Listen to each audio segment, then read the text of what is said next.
In the previous video, we went through what keywords and expressions were.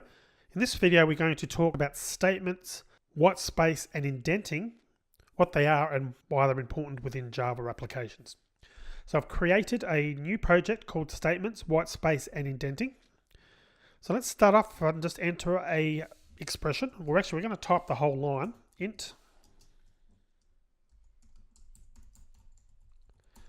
like so. So int, I'll just make a bit more space by double clicking. And if you recall from the previous video when we discussed expressions, we know that the my variable equals 50 is the expression. So what is a statement? Well, a statement is the entire line. So the entire line that reads int space my variable equals 50 semicolon, that is a statement within Java. So that actually is the complete line, if you will. So in this case, by adding the data type at the start to our expression and then finishing off with a semicolon, we've made a valid Java statement. So Java statements can be assignment expressions like the one above, where we're assigning the value 50 to the variable my variable. We could also do something like this. Another statement would be my variable plus plus, which you've seen that before in the operator videos, my variable minus minus, etc. So those types of things that are making a complete statement, but also method calls, which we haven't talked about, but will be much more in the future. That's also a statement. And you've seen this used before when we've used the system.out to print line. That is a complete Java statement because it's got, in this case, a method call and it's got a semicolon on the end with the parameters passed. So semicolon is needed to complete a Java line to make it a statement in most cases, but there are exceptions to that.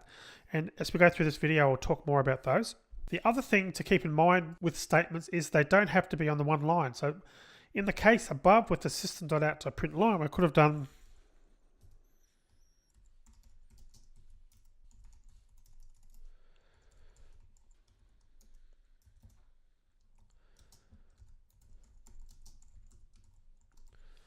like so, and Java is actually smart enough to know that, okay, there's nothing here finishing the line, there's no semicolon, so therefore I'm going to continue on the next line. So what it does, it collectively adds all this together and effectively creates the line just as if we had have done something like this.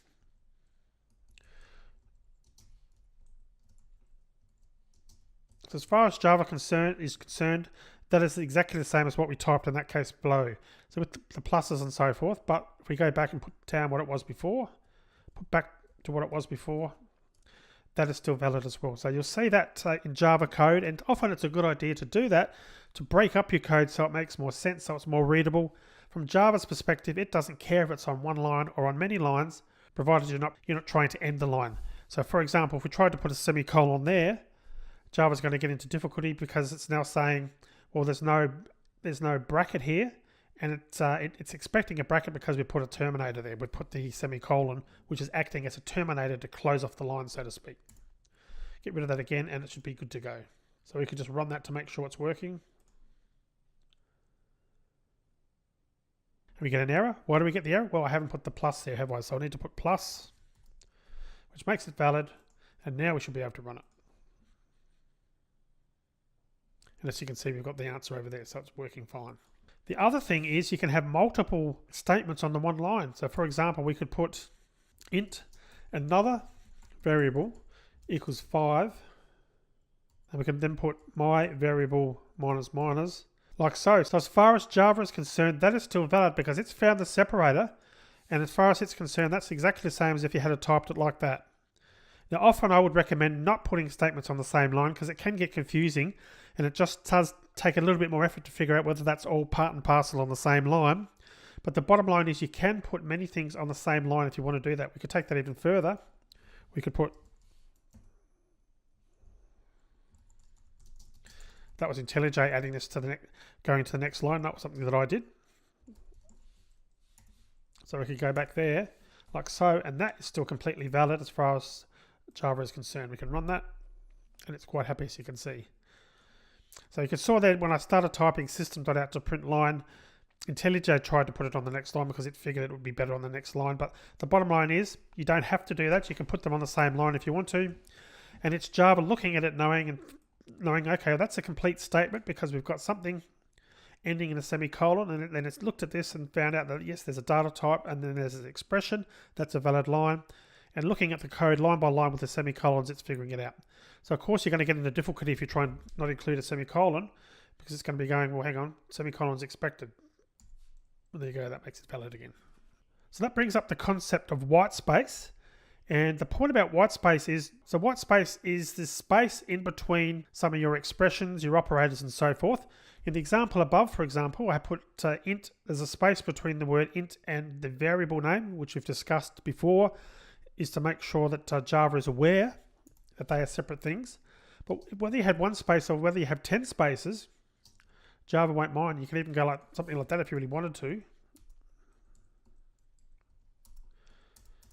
You can see then that obviously that's probably certainly not the way that I'd recommend you code. But if we run that, Java is quite happy with that syntax, because what it's doing is it's looking at these spaces and effectively it's going to delete out the spaces internally.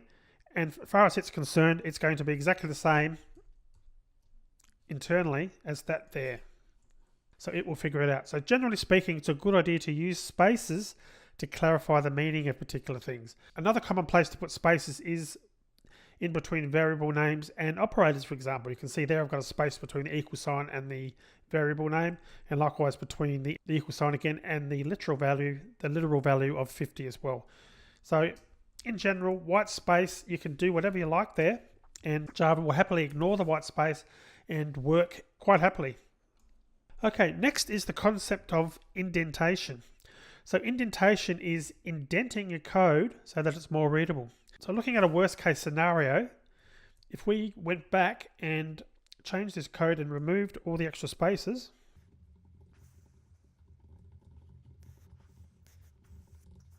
so I think you'll agree, if you look at that scenario there, that is a lot harder to read to try and figure out where things are as opposed to this version, which is a lot more readable. And you can see that things just sort of stick out a little bit more, and it's just easy to read. So that's the concept of indenting. And generally the concept is you start typing, you normally indent the code from the method definition. And I know we haven't talked about methods yet, but we'll be talking about that. But you can see though, the code blocks, as we're typing in different code blocks, it's actually going into the next level. It's sort of indenting as we go through. So for example, if we had an if there, if my variable equals 50, you notice how IntelliJ, I've just typed the brace and pressed enter, and IntelliJ has automatically gone in 4 spaces. So it did that automatically, and that's indenting it so that when we print that out, it makes more sense. If it didn't do that, the code would look like this. And I'm sure you'd agree it'd be a lot harder to read. So the concept of indenting is to make it easy for you to see the logical flow. Oops, I deleted that.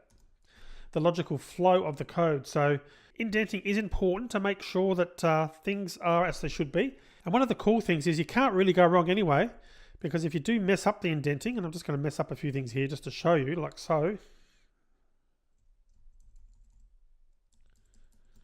If you do mess it up anyway, what you can do is you can just go up here to the code menu in IntelliJ, and you can click on reformat code. And by doing that, that's automatically reformatted it all anyway, and it's re-indented it for you. So when in doubt, go up to the code menu, select reformat code, or you can use the appropriate shortcut, which on a Mac you can see is Command Option L, but that'll be different obviously for a Windows or a Linux platform. So that's statements, white space, and indentation. In the next video, we're going to talk about code blocks, what they are, and why they're so useful when coding in Java.